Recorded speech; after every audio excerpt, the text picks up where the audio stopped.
বিসমিল্লাহির রহমানির রহিম।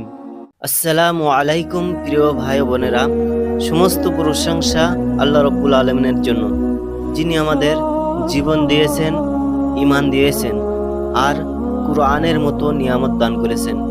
দরুদ ও সালাম বর্ষিত হোক আমাদের প্রিয় নবী হযরত মুহাম্মদ সাল্লাল্লাহু আলাইহি সাল্লামের উপর। আজ আমি আপনাদের সামনে এমন একটি সূরার কথা বলতে চাই, যে সূরাটি কবরের অন্ধকারে আলো হয়ে আসে, যে সূরাটি আযাবের সামনে ঢাল হয়ে দাঁড়ায়, যে সূরাটি নিজে দাঁড়িয়ে সুপারিশ করে। সূরাটি হলো সূরা আল মুলক। সূরা আল মুলক কুরআনের 67 নম্বর সূরা। এই সূরাতে আছে 30টি আয়াত।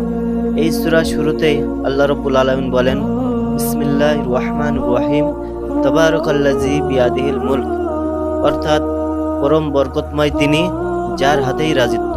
এই সূরাটি আমাদের মনে করিয়ে দেয়, ক্ষমতা মানুষের হাতে নয়, ক্ষমতা একমাত্র আল্লাহ রাব্বুল আলামিনের হাতে। রাসূলুল্লাহ সাল্লাল্লাহু আলাইহি সাল্লাম বলেন, কুরআনে এমন একটি সূরা আছে যাতে 30টি আয়াত আছে। এই সূরাটি যে পাঠ করবে, পাঠকারীর জন্য এই সূরাটি নিজেই সুপারিশ করবেন, যতক্ষণ না তাকে ক্ষমা করে দেওয়া হবে। তিরমিজি শরীফের হাদিস, হাদিস নম্বর 2891।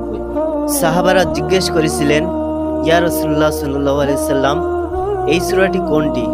নবী করিম সাল্লাল্লাহু আলাইহি সাল্লাম বলেন, সূরা আল মুলক। ভাবুন তো একবার, কবরের অন্ধকারে যখন কেউ পাশে থাকবে না, তখন একটি সূরা আপনার পক্ষে কথা বলবে। সুবহানাল্লাহ। হযরত ইবনে মাসউদ রাদিয়াল্লাহু তাআলা আনহু বলেন, যে ব্যক্তি প্রতি রাতে সূরা আল মুলক পাঠ করবে, আল্লাহ রাব্বুল আলামিন তাকে কবরের শাস্তি থেকে রক্ষা করবেন। আমরা সবাই একদিন মারা যাব।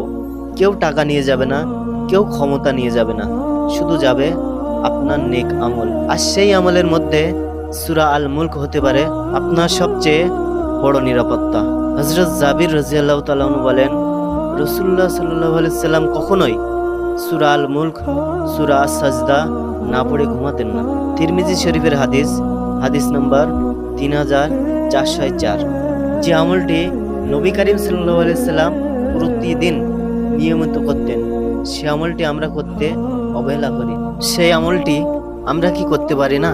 আমরা ঘুমানোর আগে মোবাইল দেখি, ভিডিও দেখি, সোশ্যাল মিডিয়া দেখি, কিন্তু আমাদের কাছে 2 মিনিট সময় নেই সূরা আল মুলক পড়ার।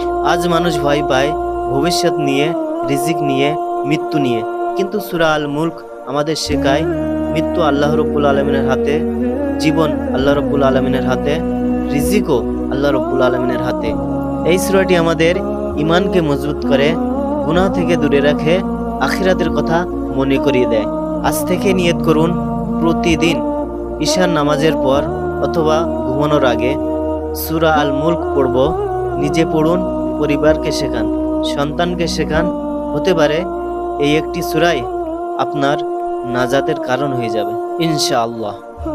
আল্লাহ রাব্বুল আলামিন সূরা আল মুলকে আমাদের কবরের আলো বানিয়ে দিন।